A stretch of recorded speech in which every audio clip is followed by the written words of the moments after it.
Donc arrêtez vraiment de culpabiliser les gens et surtout arrêtez avec cette phrase débile du « c'est dans ta tête ». Oui, merci, je le sais que c'est dans ma tête, c'est dans mon cerveau, donc j'avais plus ou moins situé le problème.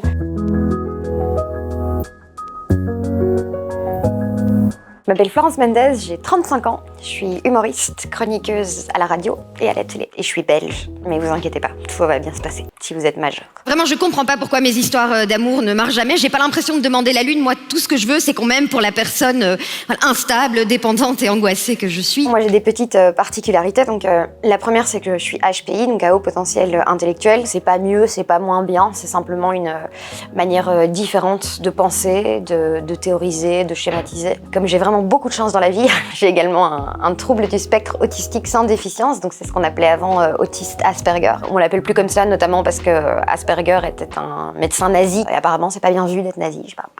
Et l'autisme peut être très très différent. Ici, Asperger, une des spécificités, par exemple, c'est l'hypersensibilité sensorielle, donc ce qu'on appelle hyperesthésie. Donc ça va être du mal avec les bruits trop forts, les images qui peuvent défiler trop vite. Ça peut être aussi des intérêts spécifiques. Comme le fait d'être absolument fasciné par un truc et de tout vouloir connaître sur ce truc-là. Quand on souffre d'un trouble Asperger, on a plus de chances de souffrir d'un trouble panique. Ce sont des attaques de panique qui sont tellement récurrentes et tellement violentes que vous êtes convaincu à chaque attaque de panique que vous allez mourir. Moi, je me souviens du sentiment principal pendant l'épreuve de mon trouble panique, c'était la solitude. J'étais seule au monde. Il y a un symptôme de la maladie mentale qui est terrible, c'est le sentiment que ça n'ira jamais mieux. Et ça, j'insiste, c'est vraiment un symptôme, quoi. Au même titre que, je sais pas moi, la tête qui tourne, respirer trop vite. Et j'aurais bien voulu voir ce témoignage-là et me dire, ok, elle pensait aussi que ça irait jamais mieux et elle en est sortie. En tant qu'autiste Asperger, je suis aussi hypersensible. Voilà, moi, toutes mes émotions, je les ressens vraiment très très fort, quoi. Quand je suis heureuse, quoi. Vraiment, je suis genre le Covid dans une maison de retraite, tu vois. Je suis quelqu'un de très angoissé, même en dehors des crises de panique. J'angoisse tout le temps et parfois cette angoisse mène à des crises de panique. Et quand je sens que l'angoisse monte, je lis des tas de trucs. Et généralement, c'est des trucs sur les animaux, sur la faune, la flore.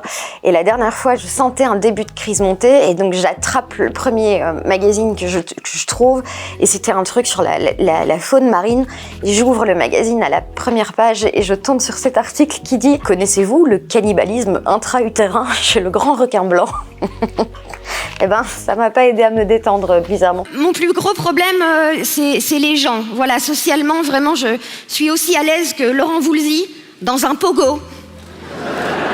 Ça n'a pas été une thérapie pour moi de monter sur scène et de parler de mon vécu, parce que cette thérapie, je l'ai faite avec des professionnels de la santé mentale, et ça, je pense que c'est vraiment hyper important. Par contre, je pense que le fait de parler de santé mentale sur scène, ça m'a aidé à avoir graduellement moins honte. Je suis fière de pouvoir raconter à mon fils que j'ai galéré et que je me suis accrochée comme j'ai pu et que finalement j'en suis sortie. Je suis fière d'en parler sur scène parce que je crois que c'est un spectacle qui aide des gens et ça c'est important. Dès qu'on parle de maladie mentale, il y a un malaise qui s'installe extrêmement vite parce que c'est resté un sujet tabou. Aujourd'hui, c'est plus facile de dire que vous avez eu la ch'touille que vous avez une maladie mentale. C'est-à-dire qu'on va vous dire des choses qu'on ne dirait jamais à quelqu'un qui a une maladie physique. Dire à une personne en dépression enfin ça irait mieux si tu sortais de ton lit, ou dire des choses comme oui mais n'y pense pas, ça va passer. C'est destructeur parce que ça rajoute une couche de culpabilité en plus dont on se passe volontiers dans ces moments-là. Vraiment, il n'y a pas de honte